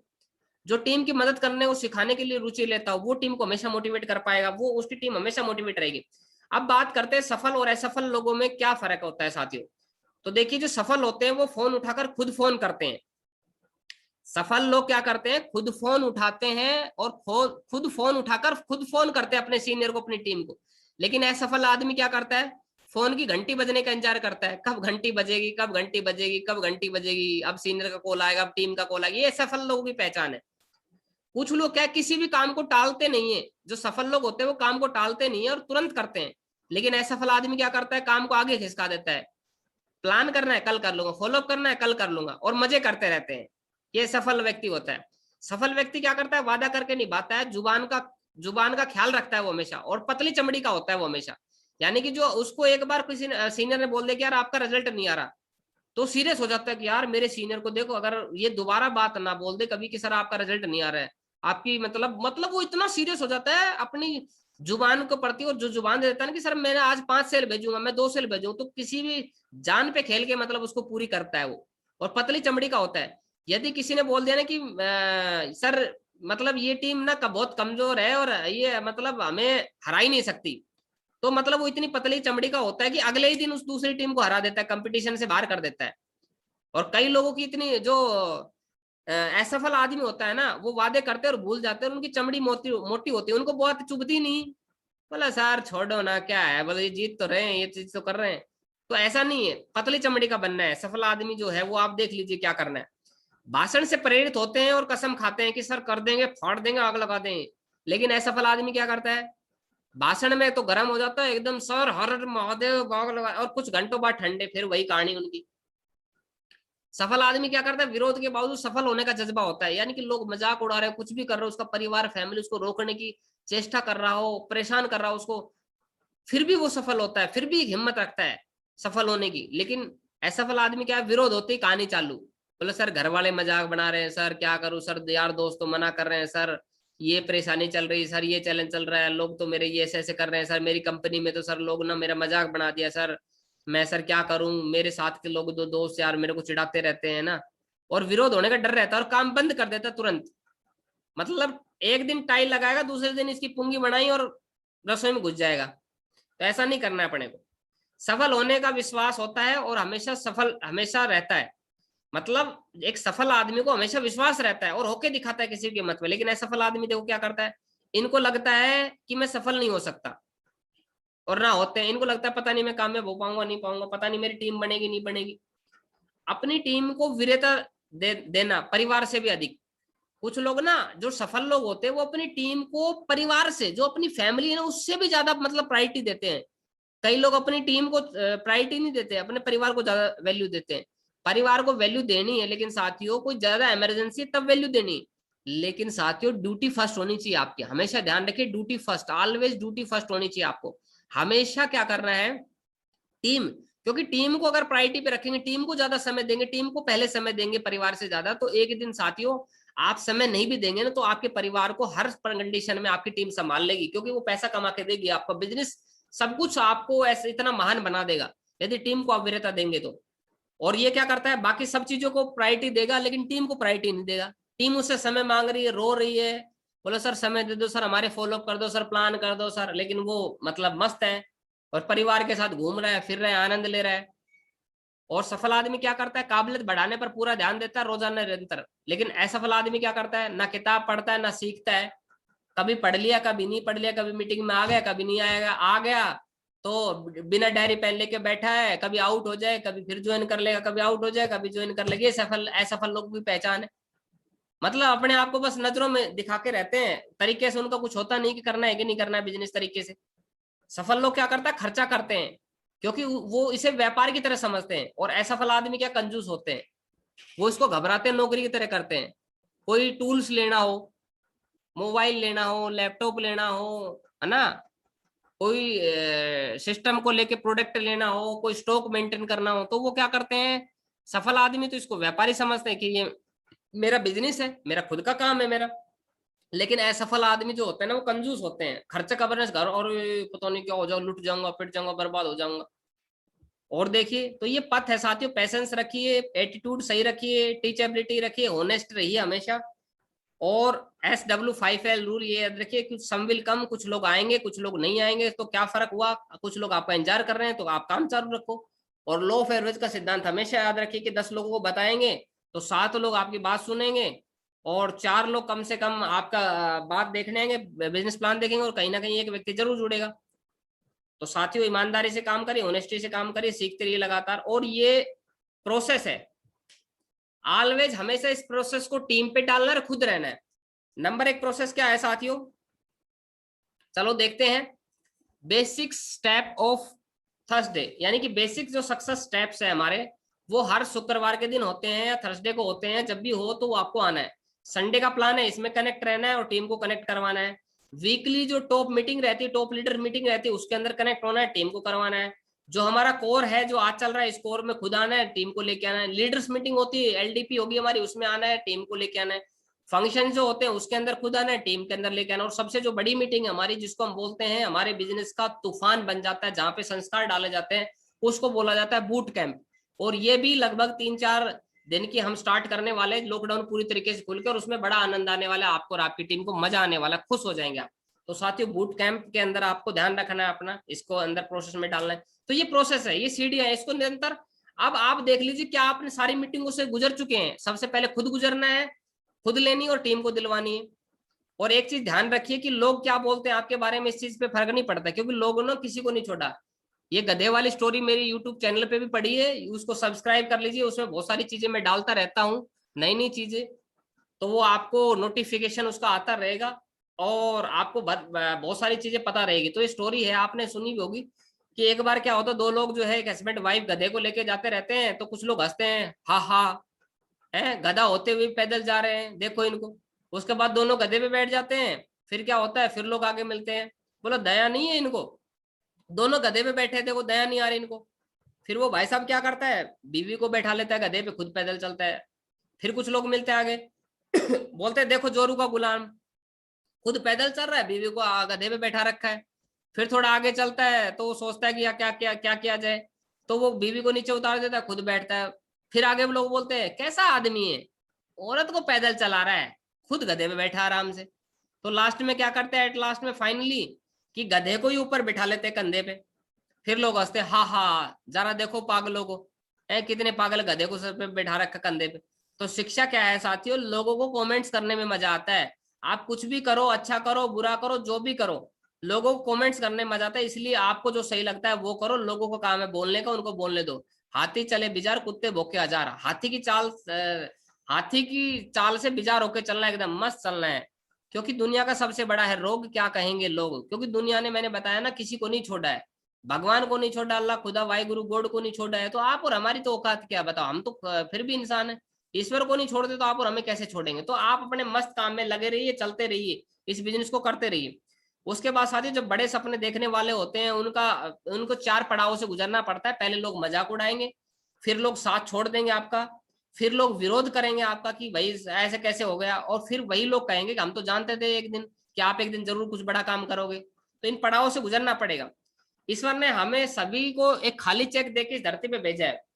गुणों तथा योग्यता के आधार पर हम स्वयं अपनी कीमत उसमें भरनी है कि हम उसमें कितनी काबिलियत डालना चाहते हैं, क्या है हमारे अंदर, क्या क्या स्किल्स डालना चाहते हैं। सबने, ईश्वर ने हमें खाली चेक देके भेजा है। तो योग्यता डालिए, और अब समय है संकल्प ले और उसे पूरा करें। नेक्स्ट लेवल का संकल्प ले, लैपटॉप क्या लेना उसका संकल्प ले, मोबाइल क्या लेना उसका संकल्प ले। देखो, संकल्प की शक्ति बहुत बड़ी है। जो हम वादा करते हैं ना वो दूसरों से करते हैं, संकल्प जो होता है ना वो आत्मा से लिया जाता है। तो हमेशा क्या करना है, संकल्प लेना है आपको, संकल्प। इसीलिए बोला जाता है संकल्प की शक्ति। और संकल्प जो होता है ना वो आत्मा से जुड़ा होता है साथियों। तो संकल्प लेना अंदर से, मतलब आत्मा से, बाइक का, स्कूटी का, कार का, डायमंड शिप का, फॉरेन ट्रिप का। क्योंकि आपने कोर ले ली, कोर की सारी ट्रेनिंग है, ये अटेंड कर चुकी है। और 4 निर्णय आपको लगातार लेने, मेंटली, फिजिकली, इमोशनली, स्पिरिचुअली। देखो सारे दोस्तों, ये सारी मीटिंग ट्रेनिंग आपने सुन ली है, समझ ली है। माइंड से आप लोगों को हमने डायमंड बना दिया है, माइंड से आप लोगों को मैंने कामयाब बना दिया है, माइंड से आप लोगों को मैंने अमीर बना दिया है, माइंड से आप लोगों को सफल बन गए, माइंड से आप लोग मेंटली क्या है ना, सब चीजें अचीव कर चुके हैं। लेकिन अब जो परीक्षा की घड़ी है वो है फिजिकल में। क्योंकि फिजिकली जब आप काम करने उतरेंगे, लोगों को प्लान देंगे, बात करेंगे, तब उस समय चैलेंज आएंगे। तो ज्यादातर लोग क्या करते हैं, 100 लोग यदि मेंटली निर्णय लेते हैं तो उनमें से लगभग 80% लोग ना फिजिकली निर्णय में गिव अप कर देते हैं अपने आप को। फिर जब कुछ लोग फिजिकली तकलीफ आती है तो उसको सहन कर लेते हैं 20% लोग। तो कुछ लोग, तो 10% लोग होते हैं वो इमोशनल निर्णय में गिव अप कर देते हैं अपने आप को। कुछ लोग स्पिरिचुअली निर्णय है वो नहीं ले पाते हैं। जब काम नहीं चलता है, जब रिजल्ट नहीं आता है, तो आपको खुद के ऊपर, अपने भगवान के ऊपर हमेशा याद रखना, विश्वास करना है। मैं आपको एक स्टोरी सुनाना चाहूंगा। स्पिरिचुअली हमेशा रहिए साथियों। एक बार क्या होता है कि एक व्यक्ति ईश्वर की भक्ति करता है, बहुत ज्यादा भक्ति करता है, बहुत ज्यादा भक्ति करता है। और भक्ति करने के बाद वो ईश्वर से एक वरदान मांगता है कि हे ईश्वर, आप इस दुनिया में मौजूद हो या नहीं हो, इस बात का प्रमाण क्या है। मैं आपकी भक्ति तो कर रहा हूं, लेकिन प्रमाण तो दो मुझे कुछ। तो एक आवाज आती है उसको, और बोलता है कि मैं ईश्वर बोल रहा हूं, और आप यदि प्रमाण देखना चाहते हो कि मैं मौजूद हूं या नहीं हूं इस दुनिया में, तो मैं, जब भी आप समुद्र के रेत के ऊपर चलने जाओगे, तो आपको आपके पैरों के निशान के साथ साथ मेरे भी पैर के निशान दिखाई देंगे आपको। यानी कि 2 आपके पैर के निशान दिखाई देंगे और 2 मेरे पैर, यानी 4 पैरों के निशान आपको दिखाई देंगे। तो इसका मतलब ये साबित हो जाएगा कि मैं भी आपके साथ हूं, मौजूद हूं इस ब्रह्मांड के अंदर। तो वो अगले दिन समुद्र के किनारे रेत पे जब चलता है, तो उसको अपने पैरों के साथ साथ पीछे मुड़ के देखता है तो 2 पैरों के निशान और दिखाई देते हैं। तो लगातार वो अपने जीवन को व्यतीत करता रहता है, और उसको इस तरीके से जब भी वो समुद्र किनारे पे रेत पे टहलता है तो उसको 4 पैरों के निशान दिखाई देते हैं। तो एक समय ऐसा आता है साथियों कि उसका जो बुरा समय हर व्यक्ति का आ सकता है, तो उसका बुरा समय होता है। उस समय में उसकी बीवी, उसके बच्चे, उसका परिवार, उसका घर बार, जमीन जायदाद, प्रॉपर्टी, बिजनेस सब फेल हो जाता है, और सब कुछ बर्बाद हो जाता है, और वो रोड पे आ जाता है और बड़ा दुखी हो जाता है। सब छोड़ के चले जाते हैं उसको। तो वो क्या करता है, वो अपने आप को देखता है, वही समुद्र के किनारे रेत पे चलता है वो। तो वहां देखता है कि उसको 2 पैरों के निशान दिखाई दे रहे थे।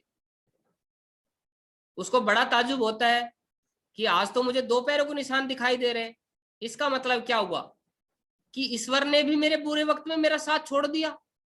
कम से कम ईश्वर को तो मेरा साथ नहीं छोड़ना चाहिए था। मैं दुनिया छोड़ दी, बीवी, बच्चे, जमीन जायदाद, दोस्त, रिश्तेदार सब साथ छोड़ के, चलो मैं उनका भरोसा कर सकता हूँ, लेकिन ईश्वर मेरा साथ छोड़ देगा, ये मैं कैसे भरोसा कर लूं। ईश्वर ने मेरा साथ छोड़ दिया, इसका मतलब तो ईश्वर सही चीज नहीं है, भगवान गलत है, बुरा है। तो इस तरीके से वो बोलता है और झुंझलाता रहता है। लेकिन फिर दोबारा से एक समय आता है कि उसका सब बीवी, बच्चे, सब परिवार, बिजनेस, मान सम्मान, संपत्ति सब वापस लौट के आ जाता है साथियों। उसके बाद फिर वो समंदर के रेत पे जब चलता है, तो उसके बाद कुछ दिन बाद उसको फिर 4 पैरों के निशान दिखाई देते हैं। फिर वो भगवान से बात करता है कि हे ईश्वर, जब मेरा बुरा वक्त था तो मेरी बीवी, बच्चे, परिवार, मेरा घर परिवार, दोस्त, रिश्तेदार सब छोड़ के मुझे चले गए। चलो मैं उनका पे वो तो उन पे तो क्या भरोसा करूं कि वो उन्होंने तो मेरा साथ छोड़ दिया, कोई फर्क नहीं पड़ता। लेकिन मेरे बुरे वक्त में आपने मेरा साथ छोड़ दिया, ये तो आपने बहुत गलत किया मेरे साथ, बहुत बुरा किया आपने कि मेरा साथ छोड़ दिया आपने। मैंने इतनी पूजा आराधना करता हूं मैं आपकी। तो ईश्वर आवाज देता है पीछे से कि मूर्ख इंसान, आपको क्या लगता है कि मैं आपका साथ छोड़ चुका था? बोला हाँ ईश्वर, आपने मेरा साथ छोड़ दिया था। बोला आपको कैसे पता कि मैंने आपका साथ छोड़ दिया था? तो वो इंसान बोलता है, वो व्यक्ति बोलता है कि हे ईश्वर, मुझे इसलिए पता था क्योंकि जब मैं पीछे मुड़ के देख रहा था तो मुझे 4 पैर के निशान नहीं दिखाई दे रहे थे, उस रेत के ऊपर 2 पैरों के निशान दिखाई दे रहे थे। तो ईश्वर बोलता है कि मूर्ख प्राणी, मूर्ख इंसान, आपको क्या लगता है कि जो 2 पैर के निशान थे वो तेरे निशान थे क्या? वो तेरे निशान नहीं थे, वो 2 पैर के निशान मेरे थे। और उस समय तेरी मौत हो चुकी थी, बस मैं तेरे जिस्म को, तेरे शरीर को लेके चला जा रहा था, समुन्द्र पे ढो रहा था। तेरे बुरे वक्त में मैंने तेरा साथ नहीं छोड़ा है, लेकिन आज तेरा अच्छा समय लौट आया है तो मैं तू दोबारा से जिंदा किया है मैंने, तू दोबारा से पूरी सृष्टि को पूरी दोबारा से रचना करना पड़ा है, मैंने नियम बदलने पड़े हैं तेरी भक्ति को देख के, तेरी आस्था श्रद्धा को देख के। लेकिन तूने मेरे से आस्था श्रद्धा डिगा दी, इसका मुझे भरोसा नहीं था। तो दोस्त हमेशा याद रखिएगा, किसी भी कीमत पे आपका ईश्वर आपका साथ नहीं छोड़ेगा। आपको हमेशा अपने ईश्वर पे, अपने वाहिगुरु अल्लाह गॉड के ऊपर कभी भी भरोसा नहीं तोड़ना चाहिए साथियों। तो साथियों ईश्वर आपका जरूर साथ देता है, इस चीज का विशेष ध्यान रखिएगा, विशेष मानिएगा साथियों। ईश्वर कभी भी आपको बुरे वक्त में आपकी जरूर मदद करता है साथियों, कभी भी याद करके देख लेना। तो ये 4 निर्णय हैं, आपको पग पग पे लेने पड़ेंगे, दिन दिन लेने पड़ेंगे, रोज लेने पड़ेंगे, डेली लेने पड़ेंगे, mentally, physically, emotionally, spiritually daily लेने पड़ेंगे। तो साथियों जो चीजें मैंने बताई आज, व्हाट यू डिसाइड, क्या डिसाइड किया है? Then promote to be a core, no shortcut, इसका कोई शॉर्टकट नहीं है, नो कॉम्प्रोमाइज। ये पूरा पिछले 60-70 सालों का शॉर्टकट बना दिया गया है, शॉर्ट बातें मैंने बताई है, अब इसका कोई शॉर्टकट नहीं है। आप सोचो कि मैं 40 साल का, मैंने ये 5 दिन की ट्रेनिंग में मैं आपको सारा ज्ञान दे दिया है, अब इससे भी शॉर्टकट चाहो कि सर मुझे कोई और शॉर्टकट रास्ता दिखा दो जो 1 दिन में मैं बन जाऊं, तो ऐसा नहीं है साथियों, ऐसा कोई शॉर्टकट होने वाला नहीं है।